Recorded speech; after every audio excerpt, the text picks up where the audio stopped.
Teman-teman, ini pertemuan kali ini kita akan membahas beberapa konsepsi khususnya dari Homi Bhabha. Pada kesempatan ini kita hanya mendiskusikan tentang 3 fase dalam dinamika masyarakat. Jadi pada fase masyarakat tradisional, mereka mendefinisikan sesuatu yang dianggap keren, dianggap eksklusif, dianggap menarik, itu ditentukan oleh kasta. Jadi kemudian kasta, warna kulit, kemudian status sosial seseorang. Nah, itu yang menentukannya. Jadi berdasarkan kasta tadi, misalkan kaum bangsawan, agamawan, masyarakat kelas bawah, itu memiliki berbagai macam varian-varian atau bentuk-bentuk konsumsi yang berbeda. Jadi mereka yang menentukan. Misalkan di Inggris pada masa itu, di mana masyarakat kelas bawah dilarang untuk menggunakan pakaian yang berwarna-warni. Jadi kaum bangsawan boleh menggunakan pakaian yang berwarna-warni, yang warna hijau, biru, dan sebagainya. Sementara masyarakat kelas bawah, mereka biasanya menggunakan pakaian yang tidak terlalu mencolok. Kemudian ketika mereka datang ke suatu tempat atau ke daerah lain, sudah ketahuan bahwa mereka yang berwarna-warni, yang warnanya mencolok, itu adalah kaum bangsawan. Sementara yang tidak mencolok tadi adalah kaum menengah ke bawah atau kelas bawah. Kemudian demikian pula dengan warna kulit. Misalkan kalau kita lihat zaman sejarah Nabi saja, Nabi Muhammad misalkan, banyak sekali kaum kulit berwarna atau kulit hitam biasa dikenal seperti itu. Mereka biasanya menjadi budak-budak yang diperjualbelikan. Nah, kemudian sementara yang lain yang kulitnya dianggap lebih cerah itu biasanya yang menjadi kelompok status sosial sebagai sebuah penciri bahwa mereka layak hidup, layak menggunakan barang-barang konsumsi yang lebih mewah. Sehingga karena derajatnya berbeda, settingan derajatnya berbeda, maka tingkat konsumsi masyarakat pun menjadi berbeda. Nah, ini dari sisi konsumsi juga demikian. Kita misalkan ambil contoh kasus di Indonesia, di mana sebetulnya makanan mungkin teman-teman pernah merasakan namanya tengkleng. Tengkleng itu adalah tulang yang diolah sedemikian hingga yang saat ini banyak sekali diburu oleh masyarakat, baik menengah ke bawah, kaum menengah maupun kaum berjuis.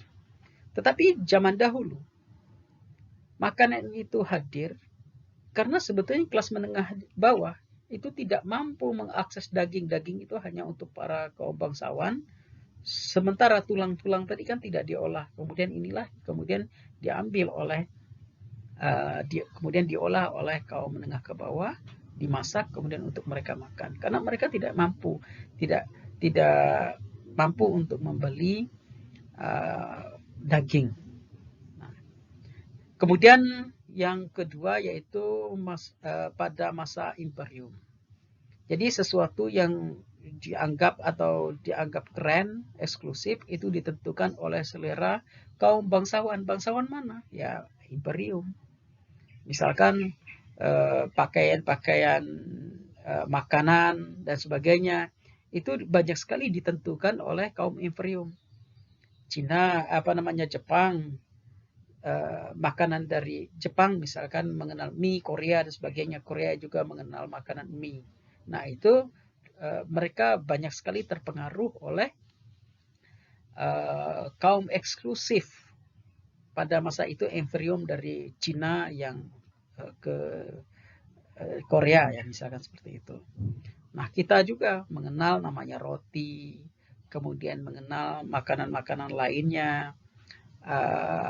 Itu sebetulnya dibawa oleh kaum imperium yang datang ke suatu wilayah. Artinya apa yang ingin saya katakan di sini, bahwa pada masa itu ya mungkin memakan roti itu merupakan sesuatu yang dianggap langka, hanya kelompok-kelompok tertentu yang bisa makan roti, kemudian makan gula, manis dan sebagainya. Tetapi ketika ini berjalan, kemudian akhirnya diterima oleh masyarakat secara umum bahwa budaya konsumsi kaum imperium tadi merupakan bagian yang menarik, kemudian menjadi simbolisasi bahwa ada kelompok masyarakat yang kemudian mampu menerima atau mengakses makan tersebut. Ya, kalau kita lihat misalkan sekarang, memang tidak zaman penjajahan. Jadi orang mencoba untuk membangun dirinya itu keren dengan cara misalkan memberi pizza dan sebagainya. Jadi kalau ditanya mahasiswa ditanya, pernah nggak kamu makan pizza? Kalau seandainya nggak pernah, mungkin malu gitu. Mungkin merasa malu. Karena dianggap orang yang modern, keren itu adalah sesuatu orang yang sudah mencicipi berbagai macam pengalaman yang dibawa oleh kaum imperium. Itu dari perspektif ini. Kemudian yang ketiga yaitu modernis. Ya, fase modernis.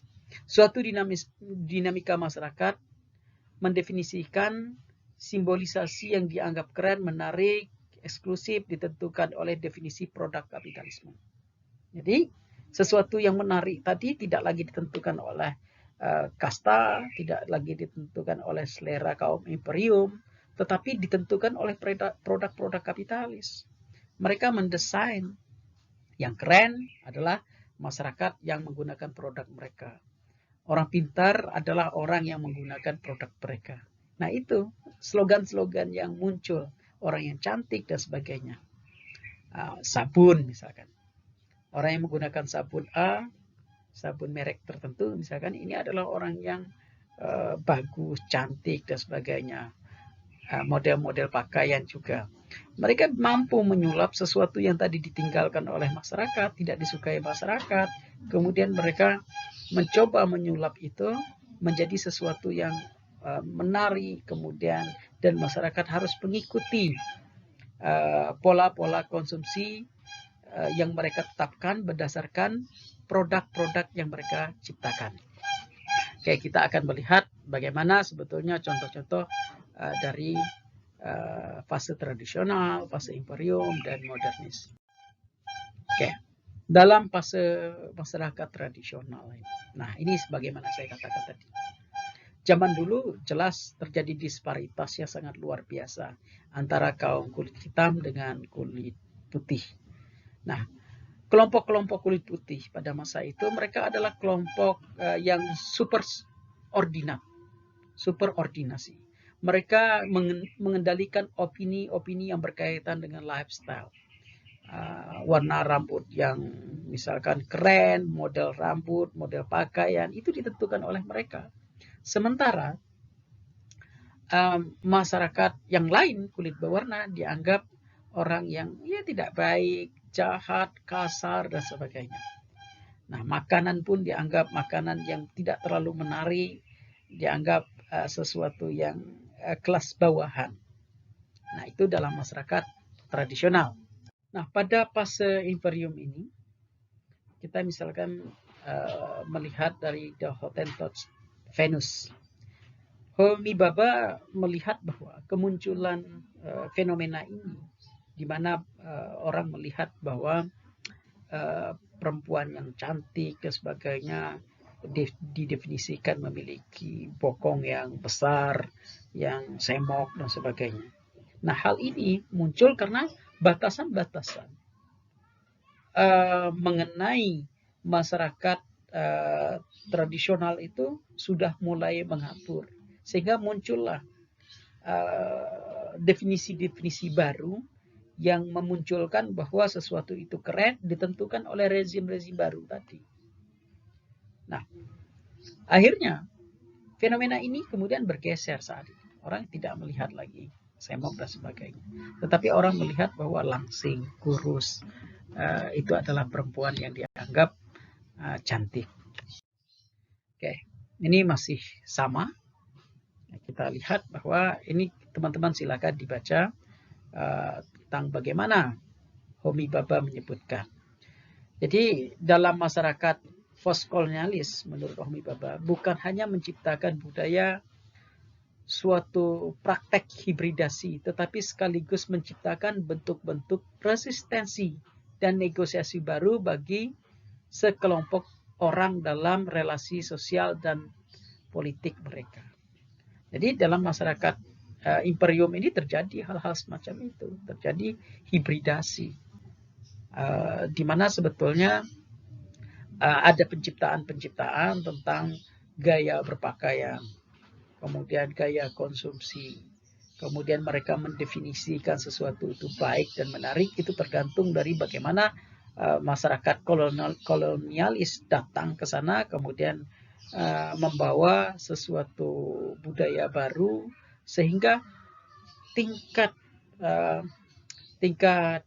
konsumsi masyarakat pun menjadi berubah.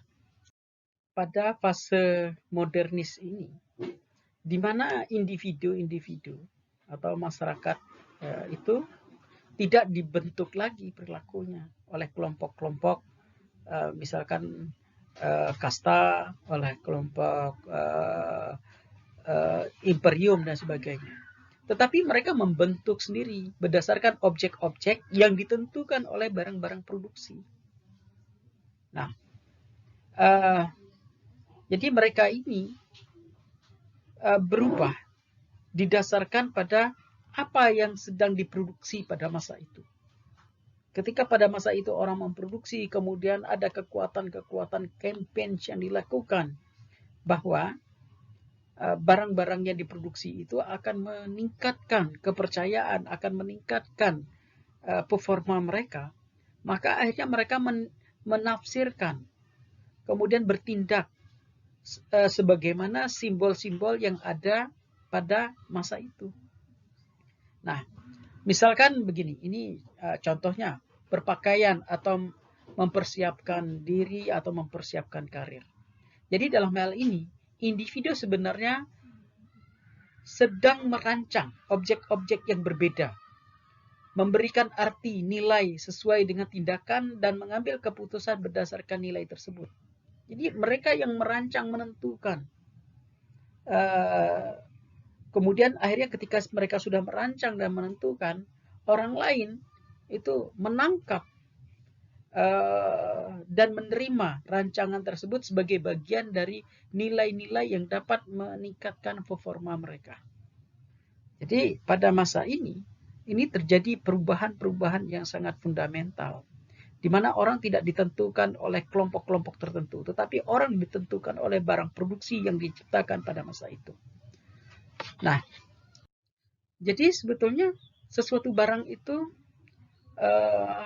ada dan dinikmati, diterima oleh masyarakat berdasarkan sebuah proses penafsiran. Misalkan kita lihat saja dari gambar ini. Bagaimana kemudian orang menafsirkan dua gambar yang berbeda. Yang di atas kelihatan berwibawa, agak sedikit lebih keren dibandingkan dengan yang di bawah. Di bawah itu dianggap orang yang pemabuk dan sebagainya. Mungkin mereka dalam keadaannya tidak seperti itu. Tetapi orang kemudian mencoba untuk melihat dari angle yang berbeda. Apa yang dikonsumsi oleh orang tadi kelihatan ceria, cerah, berwibawa dan sebagainya. Nah, misalkan untuk cewek-cewek melihat mungkin merek bedaknya, merek lipstiknya, anting-antingnya. Laki-laki melihat bahwa dia klimis, kulitnya cerah, menggunakan pembersih apa. Nah, sementara yang di bawah tadi, apakah misalkan mereka menggunakan merek-merek tertentu, misalkan, atau tidak? Mereka ini menjadi cerminan dari mereka bahwa mereka tidak ingin seperti pria yang ada di bawah ini. Mereka pengen menjadi yang di atas tadi. Tetapi yang dilihat itu sebetulnya apa yang dikonsumsi. Mungkin bisa saja karena mengkonsumsi suplemen tertentu, sehingga berbeda antara dua pria yang ada di dalam foto itu. Saya pikir demikian teman-teman untuk pertemuan kita kali ini. Selamat berdiskusi.